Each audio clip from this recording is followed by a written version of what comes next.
So somewhat of a change of pace from typically looking at locomotives and doing things with locomotives. This is about rolling stock. And so I was on my way back from a trip on Monday, and kind of unexpectedly I found a hobby shop that was local in the area along the way back.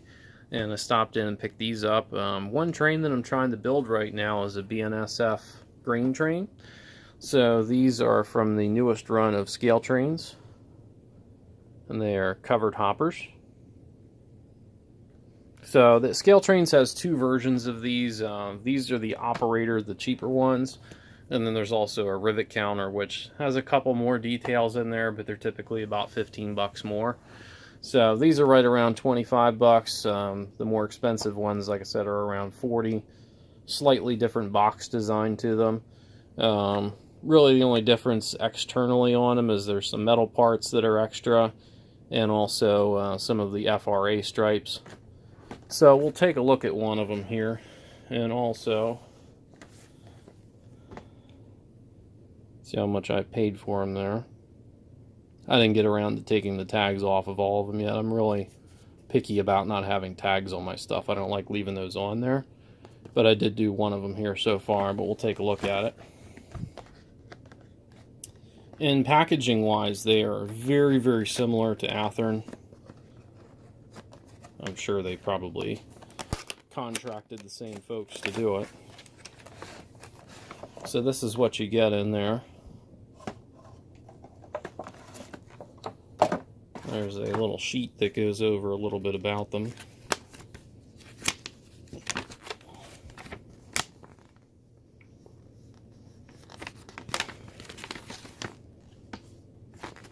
And in here there's kind of like an exploded parts diagram.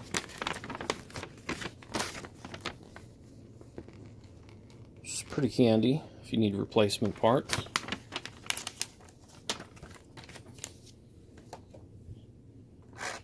So we'll take a look at the actual car.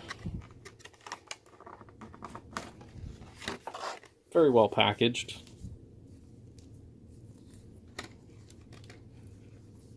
So you do get metal wheels. You do not get metal couplers on this version. I believe on the more expensive one you do.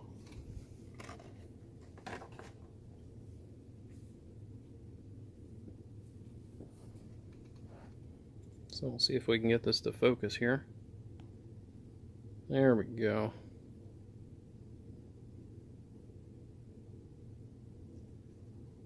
And this part up here is plastic on this version. On the more expensive one, it's metal. Same deal with these little parts right here.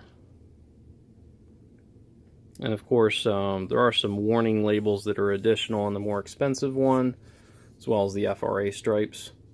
I'm going to add the FRA stripes myself. Not too worried about the little warning labels. Those are not that noticeable. Pretty well put together. I don't really see anything here that's going to break off.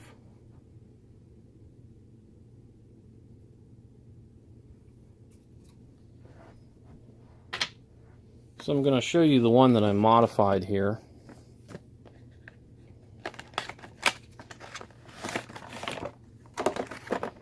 And really all I did was put metal couplers on it and add the FRA stripes.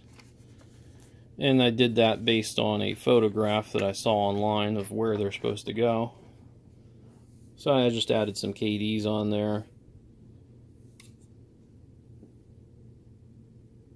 And with the stripes on there, it looks pretty complete.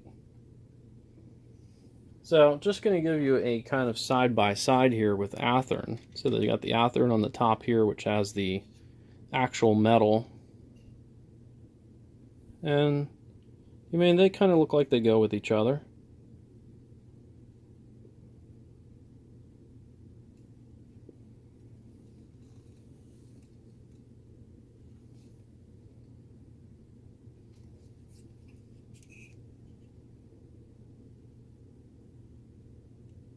A few little differences there, but not very much.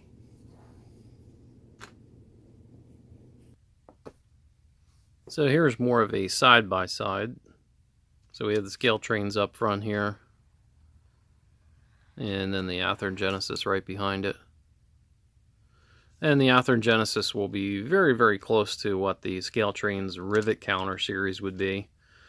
Part of the reason I decided to stick with the operators is, one, the price, and for the extra $15, I didn't really feel that the difference was that significant that I wanted to go with the more expensive ones. The Scaletrains availability is pretty nice, because these Athearn ones, they're actually $75 on eBay right now. You can go on there and check. They are just absolutely absurdly priced. I'm actually thinking about selling off some of my Athearns and replacing them with the Scaletrains ones, just to kind of double them up. Maybe get a couple extra in my collection that way. Because I don't really feel that, you know, for the extra cost, there's a whole lot that you gain. And the nice thing is, with Scaletrains, there's a lot more road numbers that are available.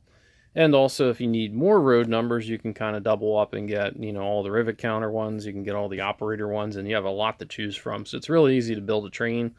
Still pretty expensive if you want to do like a 30 or a 50 car train. You're going to be spending money either way there, but for every little dollar, especially when there's a $15 difference, that really adds up when you're trying to build a long train. So just wanted to kind of put this out there on these, and they're pretty solid. I mean, no real complaints. I think it's a pretty good value for the money. And also, for my FRA stripes that I applied, I use the Smokebox Graphics ones. And I've actually used quite a bit of these. You know, this was all filled up out of the box, and I've been using these for months on all my cars that I wanted to put FRA stripes on that didn't already have them. And these are very inexpensive. I think it's something like $8 or something like that online to pick up some FRA stripes. So a nice little way of adding some extra realism in there. So that's it for this one. At some future point, I'll probably put all of these together. I think I have about 15 cars in my grain train so far. And once I get them all together, then I'll probably run it with, I think I have a Tier 4 Bnsf, my Intermountain. And I have the Athearn Genesis Golden Swoosh, which I just put a Loc Sound into. So perhaps at a future point I'll have the grain train going. I think I probably will be transitioning to more modern stuff here very shortly. So kind of the Pensy and Steam era stuff I'll be doing a little bit less of, just because I've been pretty deep into that for the past couple years. So I want to switch it up and maybe do some more modern things now. So that's it for this one. Some upcoming things coming out that I'm working on here. But that's it for today.